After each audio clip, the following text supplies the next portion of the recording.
हाय दोस्तों, कैसे हैं आप सभी। मैं डॉक्टर आनंद व्यास अपने YouTube चैनल पर आप सभी का स्वागत कर रहा हूं और आशा कर रहा हूं कि सभी ठीक है, मस्त हैं। और इसी के साथ मैं मोस्ट इंपॉर्टेंट क्वेश्चन लेकर आ चुका हूं आपके पास में। ये है financial management and corporate finance के एग्जाम में आने की इनकी पूरी की पूरी संभावना हमेशा बनी रहती है, बार बार रिपीट होते हैं। डिफरेंट यूनिवर्सिटी, टेक्निकल यूनिवर्सिटीज में हमने चेक करा है कि ये क्वेश्चन बार बार रिपीट होते हैं और इसी क्रोनोलॉजी में मैंने इसको सीक्वेंस में भी रखा है। तो ये एमबीए बीबीए स्टूडेंट्स के लिए काफी हेल्पफुल है। बीकॉम और बीटेक में भी फाइनेंस का सब्जेक्ट आ गया है और यूजीसी नेट के अंदर भी ये मोस्ट इंपॉर्टेंट टॉपिक्स रहते हैं। तो चलिए आगे बढ़ते हैं और जल्दी से चेक कर लेते हैं कौन कौन से क्वेश्चन है। और मुझे जरूर बताइएगा कि आपको इन क्वेश्चंस में से कितने का आंसर आता है, कितने न्यूमेरिकल्स आते हैं, नहीं आते हैं। मैं सब बताऊंगा इसके अंदर, किससे थ्योरी किससे न्यूमेरिकल क्या आने वाला। सबसे पहला क्वेश्चन आप एग्जाम देने जाएंगे तो आपको देखने मिल सकता है फैक्टर्स अफेक्टिंग डिविडेंड पॉलिसी, या डिविडेंड पॉलिसी के कैसे बनाते हैं, preparation of the dividend policy, कौन कौन से फैक्टर्स हैं जो डिविडेंड पॉलिसी को अफेक्ट करते हैं, और एक आइडियल डिविडेंड पॉलिसीज के कौन से कैरेक्टरिस्टिक्स होते हैं। ये दो तीन तरीके से पूछा जाता है क्वेश्चन, आपको याद रख के जाना है फैक्टर्स कौन कौन से हैं जो डिविडेंड पॉलिसी को अफेक्ट करते हैं। ये बेसिकली थ्योरी से क्वेश्चन बनता है, ठीक है। एक इसका न्यूमेरिकल भी आता है जो डिविडेंड्स के बारे में होता है, ईपीएस के बारे में होता है, डेरिवेटिव्स के बारे में होता है, लेकिन वो अल्टरनेट देखने को मिला। लेकिन जो ये थ्योरी का क्वेश्चन है, मोस्ट प्रोमिनेंट क्वेश्चन हमें लगा कि ये तो आपके एग्जाम में आने ही चाहिए। एक है इंडियन फाइनेंशियल सिस्टम या फाइनेंशियल डिसीजन।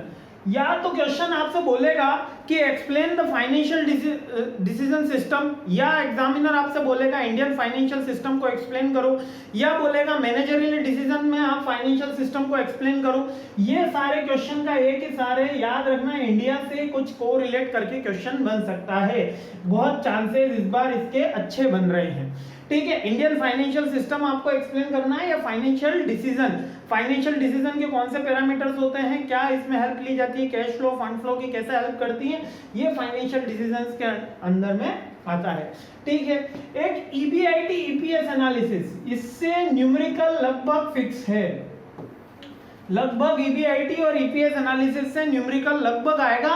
नहीं तो इसके एडवांटेजेस पूछे जाते हैं कि what are the major advantage to adopt the EBIT process, क्या पूछा जाएगा। या तो इसके एडवांटेजेस बोल देगा, वो एडवांटेजेस बोल देगा, या बोलेगा कि ईबीआईटी ईपीएस प्रोसेस का एक न्यूमेरिकल देगा। लगभग तय है, लगभग का मतलब है मेरे को 90 के ऊपर प्रोबेबिलिटी। ये बार बार आने वाला क्वेश्चन है। एनपीवी और आईआरआर, ट्रायल और एरर मेथड से मैंने एक इसका न्यूमेरिकल भी करा दिया है। जरूर से वो न्यूमेरिकल वाला देख लेना, क्योंकि वो पिछली बार आया हुआ क्वेश्चन है जो मैंने सॉर्ट आउट किया है उसके अंदर, तो आप उसको चेक कर लीजिएगा। एनपीवी मेथड से न्यूमेरिकल आता ही है। अगर फाइनेंस का कोई सब्जेक्ट हम उठाते हैं तो एनपीवी से पहला क्वेश्चन अगर मेरे को बनाने को दोगे तो मैं एनपीवी से बनाऊंगा। नेट प्रेजेंट वैल्यू से एक न्यूमेरिकल उसके अंदर रखूंगा ही रखूंगा, क्योंकि एक अच्छा एक स्टैंडर्ड का पेपर भी बनता है, थोड़ा सा टफ भी होता है, थोड़ा सा क्वालिटी भी मेंटेन होती है और फॉर्मूला बेस्ड होती है सारी चीजें। अगर बच्चे को फॉर्मूला आता है तो बहुत इजीली वो सॉल्व कर लेगा। तो एनपीवी और आईआरआर एनालिसिस का एक क्वेश्चन लगभग फिक्स है। मैं फिर से बोल रहा हूं, एक कैपिटल बजटिंग, अगर भगवान न करे एनपीवी का क्वेश्चन ना बैठा, जिसकी बहुत पूरी संभावना है, तो कैपिटल बजटिंग से क्वेश्चन आएगा ही आएगा, ठीक है। क्वेश्चन यानी कि न्यूमेरिकल, इसका मतलब है न्यूमेरिकल आएगा ही आएगा। वैसे कितनी बार मैंने ये भी देखा है कि कैपिटल बजटिंग की थ्योरी भी पूछी जाती है, ठीक है। What are the major techniques of capital budgeting, capital budgeting का न्यूमेरिकल भी आना फिक्स है या थ्योरी। एक चीज तो लगभग मेरे को लगता है, अभी तक मैंने 5 क्वेश्चन बताया और पांचों का मुझे ऐसा लग रहा है कि एग्जाम में आपको देखने को मिलेंगे। इतना मैं आश्वस्त हुआ, इसीलिए इस वीडियो को बनाने में मेरे को टाइम लगा, वरना ये टाइम हम पहले भी अपलोड कर सकते थे। लेकिन मैंने इसके अंदर बहुत एनालिसिस किया है और पूरी कोशिश करी कि अच्छे से अच्छा क्वालिटी कंटेंट आप तक पहुंचे। पूरी कोशिश रही है। एग्जाम के बाद जरूर बताइएगा कि ये आए कि नहीं है। हाँ, अब ये जो बात है वॉल्टर और गॉडमैन का, जो गॉडमैन का मॉडल है और ये एमएम थ्योरी है, कौन सा, ये वॉल्टर और गॉडमैन मॉडल और एमएम थ्योरी, ठीक है, जिसको मिलर की थ्योरी बोलते हैं। इससे न्यूमेरिकल दोनों से आता है, दोनों से न्यूमेरिकल आता है। एक न्यूमेरिकल नहीं, 2 न्यूमेरिकल मैं बता रहा हूं। एक न्यूमेरिकल इससे आता है, एक न्यूमेरिकल इससे आता है।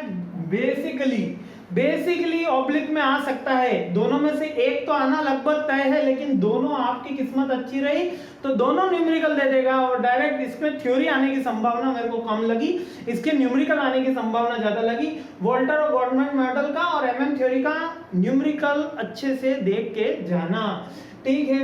लीवरेज एनालिसिस, अब लीवरेज एनालिसिस में क्या होता है, कभी थ्योरी आती है कभी न्यूमेरिकल आता है। तो इस बार थ्योरी आएगी कि न्यूमेरिकल आएगा किसी को कुछ पता नहीं है, वो एग्जामिनर को ही पता रहता है। लेकिन या तो लीवरेज का थ्योरी दे देगा तो कैपिटल बजटिंग में से न्यूमेरिकल दे देगा, कैपिटल बजटिंग में से न्यूमेरिकल देगा तो यहाँ थ्योरी दे देगा। तो इसकी लीवरेज एनालिसिस को भी अपन को पढ़ के अच्छे से जाना है। कैश फ्लो बेस्ड मॉडल, अभी कैश फ्लो के मेजर एडवांटेज पूछ लेता है, कैरेक्टरिस्टिक्स पूछ लेता है। ये मैं एमबीए की बात कर रहा हूं, है ना, एमबीए स्पेशल की बात कर रहा हूं। कैरेक्टरिस्टिक्स पूछ लेता है, एडवांटेज पूछ लेता है, या एक न्यूमेरिकल रख देता है। अगर बीकॉम में जाओगे, ग्रेजुएशन जाओगे तो न्यूमेरिकल फिक्स है। अगर बीकॉम वाला कोई वीडियो देख रहा है, बीबीए वाला फिक्स देख रहा है, तो इसका न्यूमेरिकल लगभग आता ही है।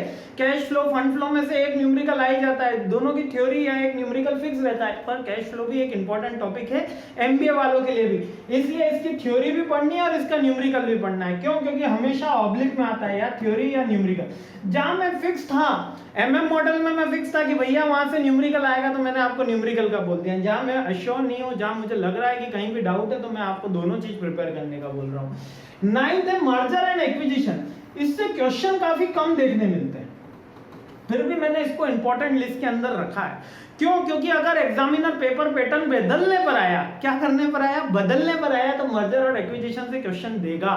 ये बेसिकली थ्योरी क्वेश्चन आएगा इससे, ठीक है। क्या सा क्वेश्चन आएगा? थ्योरी क्वेश्चन आएगा। मेजर प्रोसेस पूछ लेगा, एडवांटेजेस पूछ लेगा, प्रोटोकॉल पूछ लेगा, ठीक है, अकाउंटिंग के बेसिक प्रिंसिपल्स पूछ लेगा, कुछ पूछ लेगा मर्जर एंड एक्विजिशन से थ्योरी के। अगर वो पेपर पैटर्न बदलने पर आया, अगर नहीं बदलने पे आया, तो इससे क्वेश्चन नहीं आने की पूरी संभावना है। संभावना ही है, क्योंकि मैं पूरा पेपर, पूरे एनालिसिस आपको पता है, और आपके आशीर्वाद से, आपके वेल विशेस से, भगवान के आशीर्वाद से अपने पूरे 80-90% तक पेपर हमेशा बैठ जाते हैं। इस बार भी मेरी यही इच्छा रहेगी कि आपके पेपर अच्छे जाएं। लास्ट है 10th वेंचर कैपिटल। ये मैं लिस्ट आखिरी में इसलिए रखा क्योंकि वेंचर कैपिटल और स्टार्टअप से थ्योरी बन रही है। इस बार बहुत इंटरेस्टिंग थ्योरी बन रही है कि वेंचर कैपिटल क्या होती है और स्टार्टअप क्या होते हैं। दोनों अलग अलग क्वेश्चन है ना, दोनों का आंसर अलग अलग है।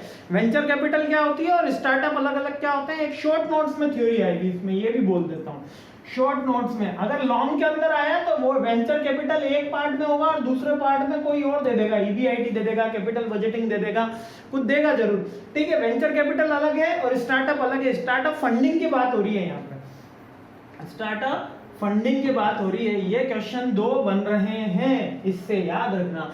एक है 11वां डेरिवेटिव्स और 12वां पेबैक पीरियड। डेरिवेटिव से क्वेश्चन आना थोड़ा सा मेरे को ऐसा लग रहा है कि कभी आता है क्वेश्चन, कभी न्यूमेरिकल आता है, पर मैं इस पे थ्योरी पे ज्यादा जोर देने का आपको बोलूंगा इस बार, न्यूमेरिकल पे थोड़ा कम जोर देने का बोलूंगा। और पेबैक पीरियड से एक स्मॉल टाइप क्वेश्चन, या आप समझ लीजिए 1 पेज के जो क्वेश्चन होते हैं उनमें ये जरूर बैठता है। 1 पेज का न्यूमेरिकल इसका जरूर बैठता है। बहुत इजी न्यूमेरिकल है। पेबैक पीरियड मैंने करवाया भी है आपको। पेबैक पीरियड का न्यूमेरिकल बहुत इजी है। पेबैक पीरियड कैसे निकालते हैं, बहुत इजी है। एक पेज एक क्वेश्चन जरूर करीबन बैठ जाता है, छोटे नंबर के अंदर, 2 नंबर 4 नंबर के अंदर ये पेबैक पीरियड का बैठता है। और डेरिवेटिव्स में से थ्योरी आने की मेरे को प्रोबेबिलिटी ज्यादा लगती है।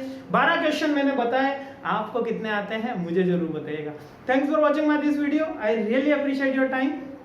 जल्दी क्यूटीएम के भी मोस्ट इंपोर्टेंट क्वेश्चन बन गए हैं, इसके बाद जस्ट वही वीडियो आ रहा है। आप मुझे उसमें भी बताइएगा कि आपको कितने क्वेश्चन आए, कितने नहीं आए। Thanks for watching my this video, I again really appreciate your time. और मुझे जरूर एग्जाम के बाद में भी फीडबैक देना कि कितने क्वेश्चन बेटे आउट ऑफ 12 मेरे कितने क्वेश्चन हिट हुए, ताकि हम हमारी सर्विसेज को इम्प्रूव कर सके। Thank you.